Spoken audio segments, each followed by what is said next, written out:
வணக்கம். இன்னைக்கு gold, silver, crude oil and DX உடைய டெக்னிக்கல் அனாலிசிஸ் பார்ப்போம். இன்னைக்கு பெரிய செட்டப்ஸ் கிடையாது, மார்க்கெட்ல நியூஸஸும் கிடையாது, பெரிய மூவ்மெண்ட்ஸ் இருக்காது, வாய்ப்புகள் கம்மி தான். நாளைக்கு வேணா கொஞ்சம் இருக்கலாம், பட் இன்னைக்கு இருக்க வாய்ப்பு வந்து ரொம்ப ரொம்ப கம்மி. பட் நிறைய பேர் வந்து கோல்டுடைய அப்டேட் வேணும் அப்படின்னு சொல்லி வாட்ஸ்அப்ல கேட்டனால இந்த வீடியோ கொடுக்குறோம். ஸோ இன்னைக்கு வந்து ஒரு நல்ல ஒரு செட்டப்ஸ் வந்து இல்லை, அதெல்லாம் சொல்லிடுறோம். ஸோ டிஎக்ஸ்ஐ பொறுத்த வரைக்கும் மார்க்கெட் வந்து பிரேக் அவுட் ஆயிடுச்சா, ப்ரைஸ் வந்து மேலே போதா அப்படின்னா இல்லை, இன்னும் அந்த ரிஜெக்ஷன் ஃபேஸில் தான் மார்க்கெட் இருக்கு. ஸோ இப்போ வந்து ஒரு சப்போர்ட் லெவல்ல இருந்து ப்ரைஸ் மேலே போகிறனால மார்க்கெட் மேலே போயிடும் அப்படின்னு எக்ஸ்பெக்ட் பண்ண வேணாம். ப்ரைஸ் வந்து அரௌண்ட் இந்த ஏரியாவில் கன்சால்டேட் ஆகி நிற்கிறதுக்கு சான்சஸ் வந்து அதிகம் 104ல். அதுக்குள்ள ப்ரைஸ் வந்து ஒரு வேளை இந்த லோ பிரேக் ஆயிடுச்சு, இன்னைக்கு மார்க்கெட் ஓப்பன் ஆனதுக்கப்புறம் 103க்கு கீழே மார்க்கெட் வந்துச்சு அப்படின்னா நமக்கு கரெக்ஷன் ஸ்டார்ட் ஆகிடும். அந்த டைமில் கோல்டில் வந்து ஒரு நல்ல பையிங் இருக்க சான்சஸ் உண்டு. ஸோ இன்னும் மார்க்கெட் வந்து ஒரு கன்சால்டேஷனில் தான் இருக்குது. ஸோ இதை வந்து ஒரு எக்ஸ்பான்ஷன் மாதிரி தான் நம்ம இதை வச்சுக்கணும் இந்த இடத்துல. ஒரே நிமிஷம். ஓகே, நீங்கள் பார்த்தீங்க அப்படின்னா இதை வந்து இப்படி வச்சுட்டு, ஸோ இந்த டாப்ஸ் எல்லாம் கனெக்ட் பண்ணிங்கன்னா ஒரு எக்ஸ்பான்ஷனில் தான் மார்க்கெட் போயிட்டுருக்கு. ஆக்சுவலாக இதுதான் கனெக்ட் பண்ணணும். ஸோ இது வந்து எக்ஸ்பான்ஷனில் தான் இருக்குது. ஸோ இந்த எக்ஸ்பான்ஷனை போய் திருப்பி தொட்டுட்டு கீழே வரலாம். ஸோ இதுக்குள்ளே இருக்கும்போது இது பக்காவான ரேஞ்ச் மார்க்கெட். இங்கே என்ன டிசிஷன் எடுத்தோம்னாலும் தவறுதலாக போகிறதுக்கு வாய்ப்புகள் அதிகமாக உண்டு. ஆயில், க்ரூட் ஆயில் பொறுத்த வரைக்கும் பார்த்தீங்க அப்படின்னா நம்ம வந்து ஒரு ஹெட் அண்ட் ஷோல்டர் சொல்லிட்டோம். ஒரு டேல பார்த்தீங்க அப்படின்னா ஒரு ஹெட் அண்ட் ஷோல்டர் ஃபார்ம் ஆயிடுச்சு. இப்போ பிரேக் ஆக ரெடி ஆகிட்டு இருக்கு. ஓகே, இப்போ ப்ரைஸ் பார்த்தீங்கன்னா ரீடெஸ்ட் பாயிண்ட்ல தான் இருக்கு. ஒன்ஸ் இந்த லோ 77.50 அப்படிங்கிறது உடஞ்சுது அப்படின்னா நமக்கு வந்து கண்டிப்பாக ப்ரைஸ்ல வந்து பார்த்தீங்க அப்படின்னா நல்ல ஒரு ஃபால் ஸ்டார்ட் ஆக ஆரம்பிச்சிடும். நடுவில் சின்ன சின்ன சப்போர்ட்ஸ்லாம் வரும். ஸோ இந்த சப்போர்ட் வந்து பார்த்தீங்கன்னா ஒரு 77 கிட்ட வந்துட்டு திருப்பி ஒரு ரைஸ் ஆகி கீழே வந்து திருப்பி ஒரு 75 கிட்ட வந்து 75.5 கிட்ட வந்து ஒரு சப்போர்ட் எடுத்து திருப்பி ஒரு 74 கிட்ட வந்து 73லேருந்து 72 கடைசியாக இந்த மார்க்கெட் முடியறதுக்கான பாசிபிலிட்டிஸ் வந்து ரொம்ப ரொம்ப அதிகம். எப்போ அப்படின்னா இதுக்கு கீழே க்ளோஸ் பண்ணும்போது 77.50க்கு கீழே க்ளோஸ் பண்ணும்போது, நேற்றே சொல்லிட்டோம், இது வந்து செல் சைடு தான், பை சைடு கிடையாது. 82 பிரேக் ஆனால் தான் நம்ம வந்து பை அப்படிங்கிறத இனி யோசிக்க வேண்டிய சுச்சுவேஷனில் இருக்கிறோம். ஸோ மார்க்கெட் வந்து நல்ல ரெசிஸ்டன்ஸில் திரும்புறதுனால கண்டிப்பாக ஒரு நல்ல 72 வரைக்கும் ஒரு கரெக்ஷன் கொடுக்கணும். 77 ஃபர்ஸ்ட் டார்கெட் ஆல்மோஸ்ட் பக்கத்தில் வந்துடுச்சு. இன்னும் கொஞ்சம் ஒரு ஹாஃப் பாயிண்ட் தான் இருக்குது, அதுவும் முடிச்சிருச்சு அப்படின்னா ப்ரைஸ் வரும். ஒருவேளை இங்கே ரிஜெக்ஷன்ஸ் வந்தால் மட்டும், ஷேடோவாக இன்னைக்கு ஏதாவது ரிஜெக்ஷன்ஸ் ஆனால் மட்டும்தான் நமக்கு மார்க்கெட் வந்து கீழே வரும். ஸோ ஒருவேளை நான் இப்போ செல் போகணும் அப்படின்னு நினைக்கிறவங்க ஆல்மோஸ்ட் இந்த லெவல் எடுத்துக்கலாம். கிட்டத்தட்ட 79.40 பக்கமாக வரும்போது வந்ததுக்கப்புறம் ப்ரைஸை பார்த்து ட்ரேட் பண்ணாதீங்க. அங்கே ஏதாவது ஒரு கேண்டில் பேட்டர்னோ அல்லது ஒரு ஸ்ட்ரெச்சர் பேட்டர்னோ கிடச்சிச்சின்னா நீங்கள் தாராளமாக மேலே இருக்கக்கூடிய டாப் ஒரு 80.30 அப்படிங்கிற லெவலை ஸ்டாப் லாஸாக வச்சுக்கிட்டு நீங்கள் இந்த இடத்துல வந்து பார்த்தீங்க அப்படின்னா ஒரு செல் ட்ரை பண்ணுங்க. வந்து திரும்பினால் இல்லை கீழே உடச்சிச்சுன்னா ஆட்டோமேட்டிக்காக அது செல்லிங் சைடில் ரெடி ஆயிடுச்சு அப்படின்னு அர்த்தம். Next silver. ஸோ சில்வர் பொறுத்த வரைக்கும் டே ஃப்ரேமில் பார்த்தீங்க அப்படின்னா ப்ரைஸ் வந்து இந்த கன்சல்டேஷனில் தான் இருக்குது. இப்போ இந்த சப்போர்ட்டில் இருக்குது, இது ரெசிஸ்டன்ஸ் எடுக்காது. திருப்பி இது மார்க்கெட் வந்து ஆல்மோஸ்ட் இந்த இடத்துக்கு போயிட்டு ஒரு ஸ்பைக் மாதிரி வந்துட்டு கூட ப்ரைஸ் கீழே வரலாம். இல்லை மார்க்கெட்டில் இந்த இடத்துல எனக்கு வந்து ஒரு செல் செட்டப் கிடைக்குது அப்படின்னா வெயிட் பண்ணுங்கள். இது வந்து ஒரு கரெக்ஷனுக்கான செல் செட்டப்பாக தான் இருக்கும். கிட்டத்தட்ட ப்ரைஸ் வரும்பொழுது இந்த இடம் இந்த ஒரு 73.7 ஆர் 80 அந்த லெவல்ஸ் வரும்போது மார்க்கெட் திருப்பி மேலே போக சான்சஸ் அதிகமாக இருக்கும்.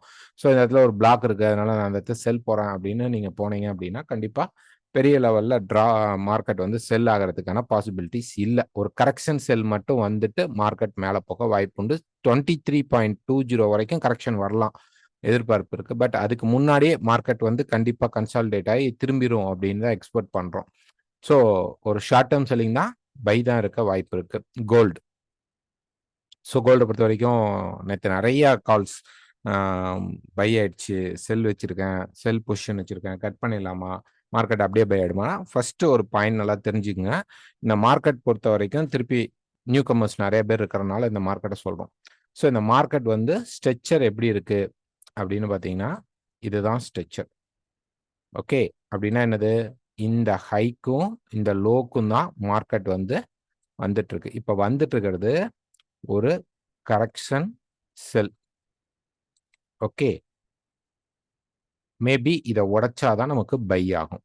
இல்லை மார்க்கெட் மேலே போயிட்டு திருப்பி கீழே வந்துட்டு நம்ம எதிர்பார்க்கறது இந்த டாப் வரைக்கும் இந்த ஜோனுக்குள்ள மார்க்கெட் திரும்பணும் 1860. ஓகே, 60க்கு அப்புறம் எங்க வேணாலும் பை எடுக்கலாம். அப்ப இங்க வந்துட்டு மார்க்கெட்ல வந்து ஒரு டேர்னிங் பாயிண்ட் அப்படி கிடைச்சு நமக்கு போனா தான் இந்த ஹை பிரேக் ஆகும். ஓகே, அப்ப இந்த இடம் பொறுத்த வரைக்கும் நம்ம இப்ப இருக்கிறது கரெக்ஷன் செல் தான், இன்னும் பை ஆகல. அதனால பை பத்தி பெருசா மார்க்கெட் மேல போயிடும்னு நினைக்க வேண்டாம். இன்னும் செல்லிங் சைட்ல மார்க்கெட்ல பவர்ஸ் உண்டு. இப்போ 4 ஹவரை பொறுத்த வரைக்கும் ப்ரைஸ் கீழே வந்தா ஆல்மோஸ்ட் ஒரு 1908 வரைக்கும் வர சான்சஸ் உண்டு. ஆனா கம்பல்சரி வரணும்னு அவசியம் இல்லை. ஒரு கரெக்ஷன் செல் வந்துட்டு மார்க்கெட் திருப்பி மேலே தான் போக போகுது. இந்த கரெக்ஷன் ஸ்ட்ரக்சர் ஆல்மோஸ்ட் நம்ம எதிர்பார்க்கறது 34 அப்படிங்கிற லெவல். இந்த இடத்துல 34ங்கிற லெவல் மார்க்கெட்ல பீட் ஆச்சு அப்படின்னா கண்டிப்பாக அங்கேயே ரெசிஸ்டன்ஸ் கிடைச்சா எடுக்கலாம். இல்ல அதையும் உடைக்குது அப்படின்னா 48ல நெக்ஸ்ட் ரெசிஸ்டன்ஸ் எதிர்பார்க்கலாம். ஸோ இந்த 2 ரெசிஸ்டன்ஸ்ல திரும்பணும். 24 வந்துருச்சு. ஓகே, இந்த இடம் வந்து ஆல்மோஸ்ட் 24 பக்கம் வந்துருச்சு. இன்னும் 24 எக்ஸாக்டா தொடல அப்படின்னு நீங்க எதிர்பார்க்க வேணாம். இந்த ஹைக்கு மேல நமக்கு வந்துருச்சு, ப்ரைஸ் வந்துருச்சு. ஸோ இப்போ 2 லெவல் நமக்கு கம்ப்ளீட் ஆயிடுச்சு. 1917 கம்ப்ளீட் ஆயிடுச்சு, 1924 கம்ப்ளீட் ஆச்சுன்னு தான் வச்சுக்கணும். ஸோ இப்போ ரெசிஸ்டன்ஸ் ஆகுமானா ஒரு ஷார்ட் டேர்ம் ரெசிஸ்டன்ஸ் வரலாம். ஆனா ப்ரைஸ் திருப்பி மேலே போகும். ஒருவேளை மார்க்கெட் நல்லாவே கீழே வந்ததுன்னா 1900ல பை எடுக்க ட்ரை பண்ணுங்க. அதான் நெக்ஸ்ட் சப்போர்ட். 1900 தான் நெக்ஸ்ட் பையிங் சப்போர்ட். இந்த மார்க்கெட்ல இப்போதைக்கு நம்ம செல் பண்ண வேணாம். ஏன்னா டிஎக்ஸ்ஒயும் கீழே கண்டிப்பா வந்துட்டு தான் கொஞ்சம் மேலே போகணும். 105க்கு போய் முடிக்கும். அதனால மார்க்கெட்ல கண்டிப்பா அந்த இடத்துல மார்க்கெட்ஸ் ஒரு கரெக்ஷன்ஸ் எடுக்கும்போது இங்க நமக்கு பை வந்து 48ல அல்லது 34ல முடிய சான்சஸ் உண்டு. சில்வரும் ஸ்ட்ராங் பையிங் தான் இருக்கு, கோல்டும் பையிங் இருக்கு, அண்ட் டிஎக்ஸ்ஒய் பை இருக்கு. அப்ப ஏதோ ஒன்று நாளைக்கு மாற்றம் ஏற்படலாம். ஸோ இப்போ கீழே வருது அப்படின்னா புக் பண்ணலாம், செல் போகலாம் அப்படின்னு நீங்க தயவு செஞ்சு நினைக்க வேண்டாம். இது 1908 வரைக்கும் வர சான்சஸ் உண்டு. வரணும்னு அவசியம் கிடையாது. இங்கேயே மார்க்கெட் திருப்பி மேலே போக சான்சஸ் உண்டு.